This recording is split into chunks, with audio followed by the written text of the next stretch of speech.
Hey friends, today I want to show you how you can convert currencies in Google Sheets. And basically what you have is we have this basic currency, for example US dollars.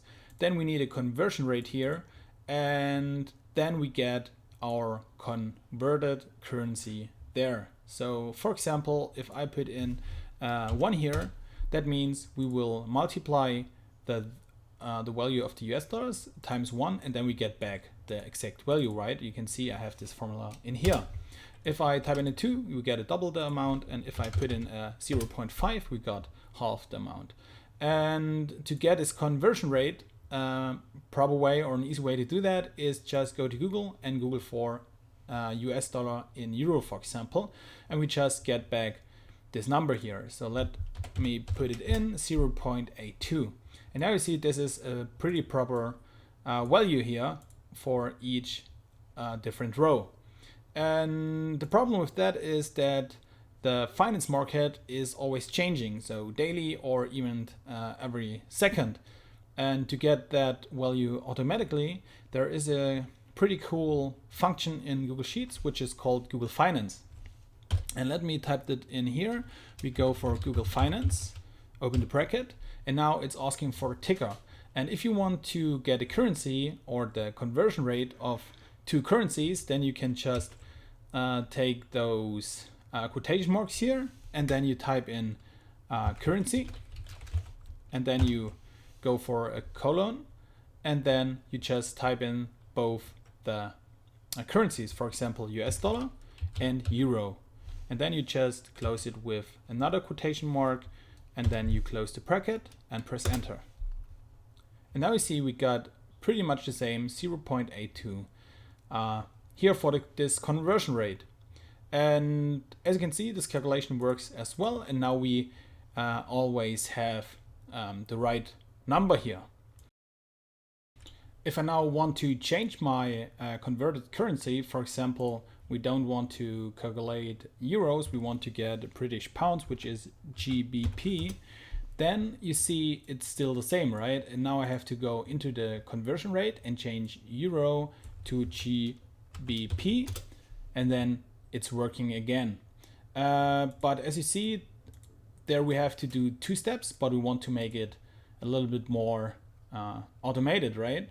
So what you can do is you can combine this Google Finance function with those currency descriptions or abbreviations.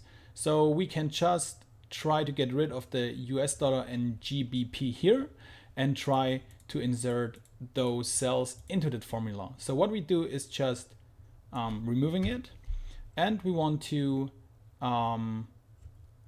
put an and here, okay? But before we do that, you see this is a little bit like a green marked. That means it's still text. So we have to add another quotation mark in front of that and symbol.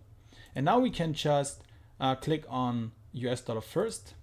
This is cell C8.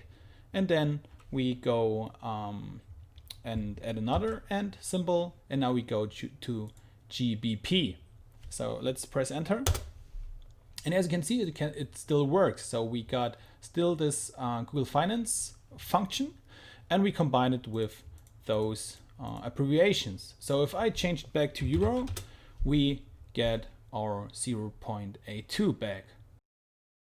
There's one other problem that we have. So for example, if we want to change now the euro to, let's say, Swedish krona, and we don't know the short code, then we would maybe think, okay, Swedish krona could be SVK or something like that. And you see, this is not an official shortcut, so it's not working. So we have to go here and search for Swedish krona and let's say shortcode or shorting, something like that. Now we get this here, and you see the code is SEK. So let me put it in here, SEK. So the problem here is that we always have to search for the currency code, and what we want to do is get all currency codes and want to like add a drop-down list here so that we can select only the currency codes that are available in Google Finance, okay? And that what we do right now.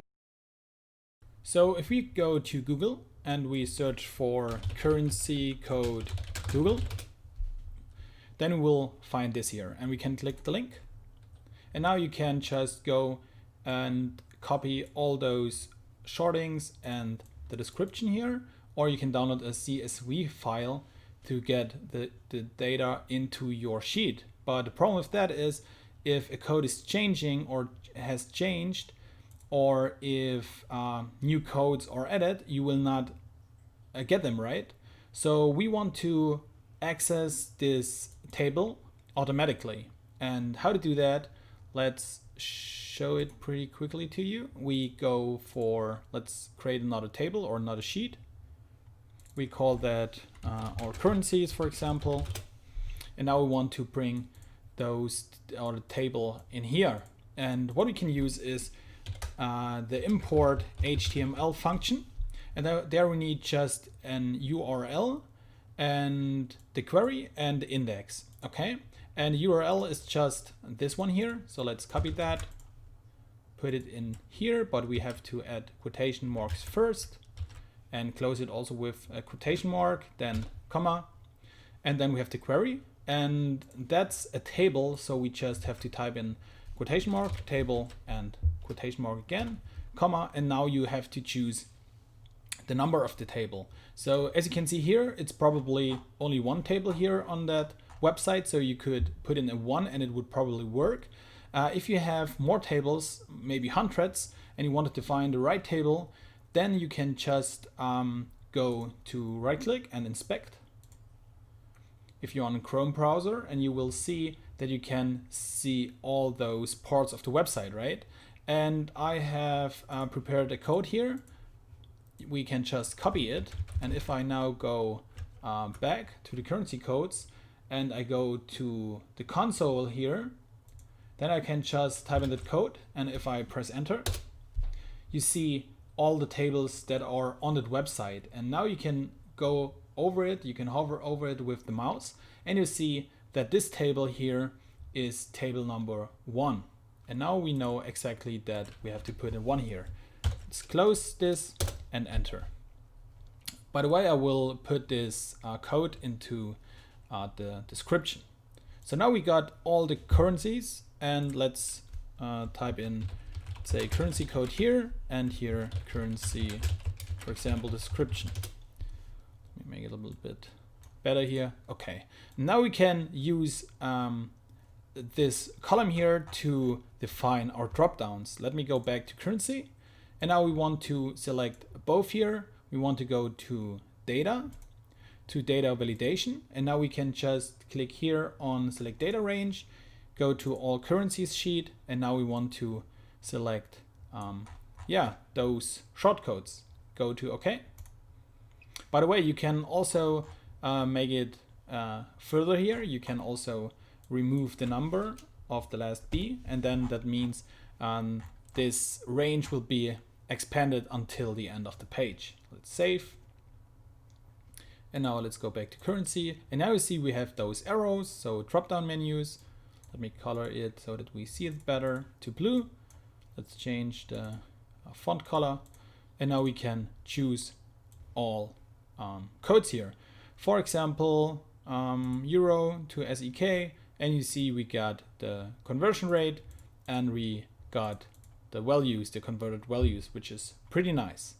There's one thing where we get an error, and that is if the basic currency and the conversion currency is the same. So for example, let's say we have USD here, and we also want to convert into USD, which actually would be the same number, right? It's not working because our Google Finance currency gives an error. So what we want to do, we would want to put an if error function in front of this Google Sheet, okay? If error, then open the bracket, then we have the value, and our value is actually our Google Finance formula. And after that, we want to add a comma, and then we want to put in what we want to get back if this Google Finance function is an error. So if you want, or if you have an error, that's actually a sign that we used both same currencies, right? So what we want here is actually the number 1. So that means if that's wrong here, so if the currency is the same, then you see we have number 1 here, and then also those values are the same. Yeah, and that's a pretty good way to use currency conversion in Google Sheets, and I hope you liked it, and thanks for watching. See you soon.